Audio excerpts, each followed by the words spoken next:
Hello everyone. Today we will be doing a dictation from Progressive Magazine, March 2026. We will do exercise 1 and 2. I will start the dictation in 10 seconds. 5 seconds to go. Start.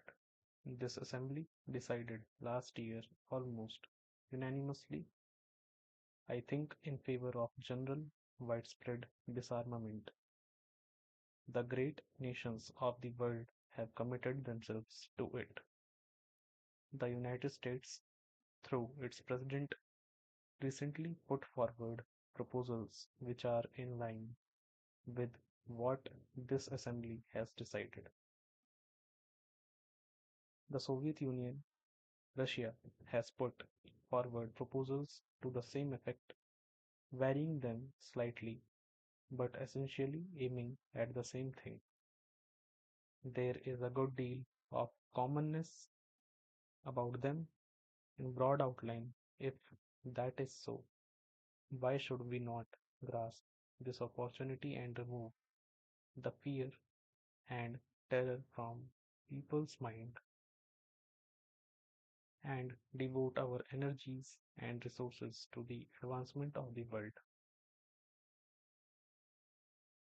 This major and outstanding question must be dealt with speedily, and the great countries, especially those which have the greatest responsibility, should address themselves again and again to the consideration of this problem together through negotiations to reach agreements.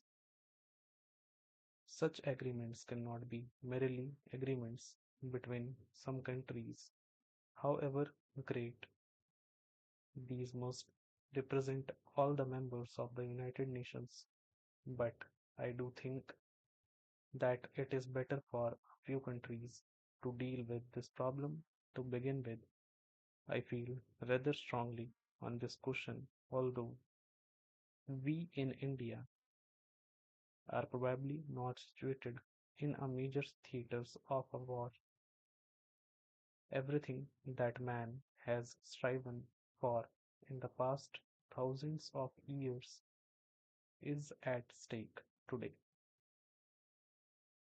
While I feel as strongly as possible about the freedom of the colonial countries and other dependent people, I do think that the biggest question today is the question of war and peace and disarmament.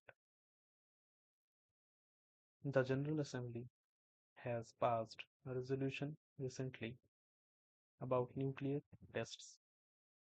It was a great misfortune that after a period of abstinence from nuclear tests, there was a resumption of these tests.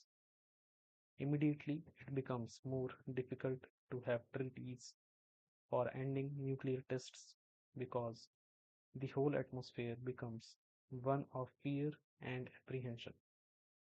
I do think, and I would beg the countries concerned to realize that they are doing a grave disservice to the world, to their own countries, by not putting an end to nuclear test by treaty as quickly as possible. The Assembly passed a resolution in favor of some kind of a moratorium. No one imagines that a voluntary moratorium is going to solve this question. There must be stricter controls by treaty and otherwise. Nuclear tests are basically evil forever. We live in a world of conflicts, and yet the world goes on undoubtedly because of the cooperation of nations and operation, and there is today a vast amount of cooperation even between countries which are opposed. each other in the political or other fields. Little is known or said about this cooperation that is going on, but a great deal is said about every point of conflict, and therefore the world is full of the idea that we live on the verge of disaster. I would perhaps be a truer picture if the cooperating elements in the world were put forward and we were made to think that the world depended on cooperation and not on conflict. A major proposal has been made by many persons to the effect that more attention should be directed to the cooperative ventures, especially for peace and in the interest of peace, so that more positive thinking may take place on this subject and people may realize that this cooperation is already taking place and can be extended.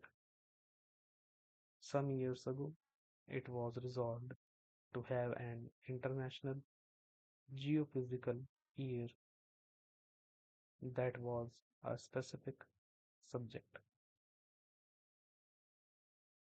However, it has been suggested that perhaps this assembly might resolve to call upon all countries of the world to devote a year to the furtherance of cooperative activities in political culture and the many other fields, not to mere speeches about peace that perhaps will direct some of our energy and some of our thinking to this idea of cooperation, which will create an atmosphere helpful for solving the problems more easily. That by itself will not solve any problem, but it will lessen this distrust and conflict which affect the world. I make this suggestion to you not in any detail but broadly so that this assembly might consider it, and if it is worth while, perhaps appoint a committee to consider it further and make suggestions as to how this might perhaps be done. The great men of the world have been those who have fought hatred and violence, and not those who have encouraged it. We have arrived at the stage when, even in some worthwhile cause, hatred and violence have to be checked. This requires a new way of thinking, a new development of humanity. Possibly we are going through that process, and this very crisis will wake up the mind of man and direct it to this new way of thinking. We shall what it profit the world if it conquers the material ills and then commits suicide because it has not controlled its own mind.